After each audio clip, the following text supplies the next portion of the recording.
नमस्कार, जनता का आईना में फिर एक बार आपका स्वागत है। आज हम बात करेंगे कर्नाटक की। कर्नाटक में अन्न भाग्य योजना सरकार को लागू करनी है, जिसके अंतर्गत सरकार ने वादा किया था, चुनाव के समय वादा किया था कि जब उनकी सरकार आएगी, कांग्रेस की सरकार आएगी, तो वो अन्न भाग्य योजना लागू करेगी, जिसमें बीपीएल परिवारों को, मतलब जो गरीबी की रेखा के नीचे के परिवार हैं, उनको 10 किलो अनाज दिया जाएगा। 5 किलो अनाज केंद्र सरकार की योजना के तहत पहले से मिलता है और एडिशनल 5 किलो राज्य सरकार अपनी तरफ से देगी। और जैसे ही सरकार आई, सरकार बनी, उसने एफसीआई को, फूड कॉरपोरेशन ऑफ इंडिया को पत्र लिखा कि आपसे हम हर महीने में 2.29 लाख मैट्रिक टन चावल खरीदना चाहते हैं, जिस पर फूड कॉरपोरेशन ऑफ इंडिया ने एग्री किया और उन्होंने कहा कि हम ये अनाज आपको देंगे 36 रुपया 60 पैसा किलो के हिसाब से। और ये कर्नाटक सरकार ने एग्री किया। उसके कुछ दिन के बाद एफसीआई ने, फूड कॉरपोरेशन ऑफ इंडिया ने कहा कि हम अनाज नहीं देते हैं। जो हमारी स्कीम थी कि राज्यों को अनाज बेचने की, अब हमने वो स्कीम बंद कर दी है। आप कहीं से भी खरीद लीजिए मार्केट से, लेकिन हम अनाज नहीं देंगे।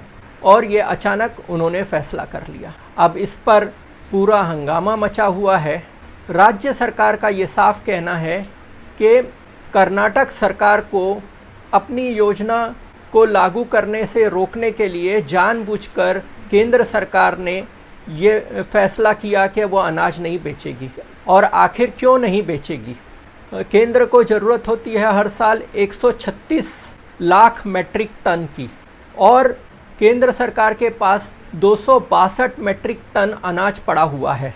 तो ये जानबूझकर राज्य सरकार को परेशान करने के लिए इन्होंने चावल बेचने से मना कर दिया, ताकि कर्नाटक सरकार की अपनी जो योजना है वो असफल हो जाए। और एक तरफ उसको असफल करने की कोशिश की जा रही है और दूसरी तरफ राज्य में बीजेपी कर्नाटक सरकार पर ही आरोप लगा रही है कि आपने वादा किया था कि आप अन्न भाग्य योजना लाएंगे, आपने अभी तक नहीं लाई, आपने झूठे वादे किए, आप अपने वादों से मुकर गए। ऐसे दोनों तरफ से खेल बीजेपी खेल रही है। एक तरफ वो अनाज पैसे से भी नहीं देने के लिए तैयार है और दूसरी तरफ वही आरोप लगा रही है कि आप अनाज नहीं बांट रहे हो।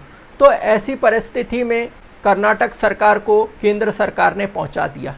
उनका यही कहना है, हर राज्य सरकारों को इसी तरह से डराने का काम करते हैं और वो कहते हैं डबल इंजन सरकार रहेगी तो केंद्र की सारी योजनाएं, केंद्र के सारे फ़ायदे आपको मिलेंगे। अगर आपने राज्य में बीजेपी सरकार नहीं चुनी तो आपको हर तरीके से परेशान किया जाएगा। उसी का ये एक भाग है। दूसरी तरफ ये फेडरल स्ट्रक्चर की भी बात है कि राज्य सरकारों को पूरी तरह से केंद्र पर निर्भर करना, राज्य सरकारों को पूरी तरह से कंट्रोल करना, हर जगह पर उसको केंद्र सरकार का लाचार बनाना, और केंद्र सरकार की अगर सहमति नहीं होगी तो राज्य सरकार अपना काम नहीं कर सकती है। इसी तरह से भी कंट्रोल किया जा रहा है। राज्य सरकार के फूड मंत्री केंद्र में जाकर पीयूष गोयल से भी मिलकर आए। उन्होंने अमित शाह से भी रिक्वेस्ट किया, सिद्धरमैया जो मुख्यमंत्री है उन्होंने अमित शाह से भी रिक्वेस्ट किया कि गरीबों के हित में आप हमें चावल दीजिए, हम आपसे चावल खरीदना चाहते हैं, हम पैसे देने के लिए तैयार हैं। लेकिन वहाँ पर भी उन्होंने चावल देने से मना कर दिया और कहा कि हमने अपनी अभी नीति बदल दी है और हम अभी चावल नहीं बेचेंगे। राज्य सरकार ने दूसरे राज्यों से खरीदने की कोशिश की। उन्होंने छत्तीसगढ़ से खरीदने की कोशिश की, तेलंगाना से खरीदने की कोशिश की, वेस्ट बंगाल से खरीदने की कोशिश की, पंजाब से खरीदने की कोशिश की, आंध्र प्रदेश से खरीदने की कोशिश की। तो सब जगह पर कहीं पर इतने चावल उपलब्ध नहीं हैं, 2.29 मीट्रिक टन हर महीना, और कहीं पर उनके रेट बहुत ज़्यादा हैं। तो जिससे कि जो अनुमानित बजट है कर्नाटक सरकार का, उससे वो कीमत बहुत ज़्यादा हो रही है। तो इसलिए अभी ये क्राइसिस आ गया है। और सिद्धरमैया ने उन्होंने ठीक कहा कि बीजेपी जो है गरीब विरोधी है, इसलिए, और वो राज्य सरकार को काम करने नहीं देना चाहती है, इसलिए वो जानबूझकर अनाज नहीं दे रही है। तो इससे ये साफ जाहिर होता है कि बीजेपी का मकसद गरीबों का हित हो और गरीबों को कोई मदद मिले वो नहीं है। उनका सिर्फ एक ही है कि सत्ता कैसे आए, और अगर दूसरी राज्य सरकारें करती हैं और उससे उनको वोटों में फ़ायदा होता है या सत्ता में फ़ायदा होता है तो वो हमको बंद करा देना है। गरीबी की रेखा के नीचे के लोगों को अगर 5 किलो अनाज ज़्यादा मिल रहा है तो इसको तो प्रमोट करना चाहिए, दूसरे राज्यों को भी प्रमोट करना चाहिए कि हम 5 किलो दे रहे हैं, आप भी 5 किलो दीजिए, और उसको प्रमोशन देना चाहिए, और उसमें तो अनाज बेचने में सब्सिडी भी देनी चाहिए। लेकिन यहाँ तो पूरे का पूरा दाम लेकर भी वो अनाज को पे अपना कब्ज़ा बनाए हुए हैं, और जबकि उनके पास अनाज बहुत ज़्यादा है, अनाज सड़ रहा है। हम आए दिनों खबरें सुनते हैं कि कितना अनाज सड़ गया, लेकिन वो अनाज गरीबों के पेट में जाने के लिए बंधन लगा के रखा गया है और केंद्र सरकार अनाज रिलीज़ नहीं कर रही है।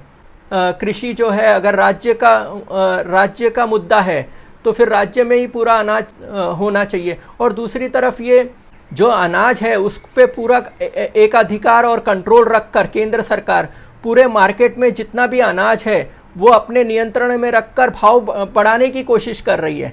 जब अगर अनाज है, अगर वो अनाज रिलीज़ करेगी, अनाज अगर वो राज्यों को देगी, सबके पास अनाज हो जाएगा, तो अनाज के दाम अपने आप मार्केट में कम होंगे और ज़्यादा से ज़्यादा लोगों को और खरीद सकते हैं। लेकिन वो अनाज पर पूरा अनाज खुद खरीद के अपने कंट्रोल में रखे तो फिर मार्केट में तो भाव बढ़ने ही वाला है, तो वो किसी भी तरह से बेनिफिट नहीं पहुंचा रहे हैं। एक तरफ वो पूरे अनाज पर अपना कब्जा करके पूरा अनाज गोडाउनों में भर के वहाँ पर गरीबों को अनाज नहीं मिल रहा है तो उसको अनाज नहीं पहुँचने दे रहे हैं, फिर मार्केट में उसकी वजह से अनाज का दाम बढ़ रहा है, गरीबों को मजबूरी में महंगे दामों पर ख़रीदना पड़ रहा है। तो ये कौन सी नीति है? ये ना तो गरीबों के हित में है, न किसानों के हित में है, और न देश की अर्थव्यवस्था के हित में है।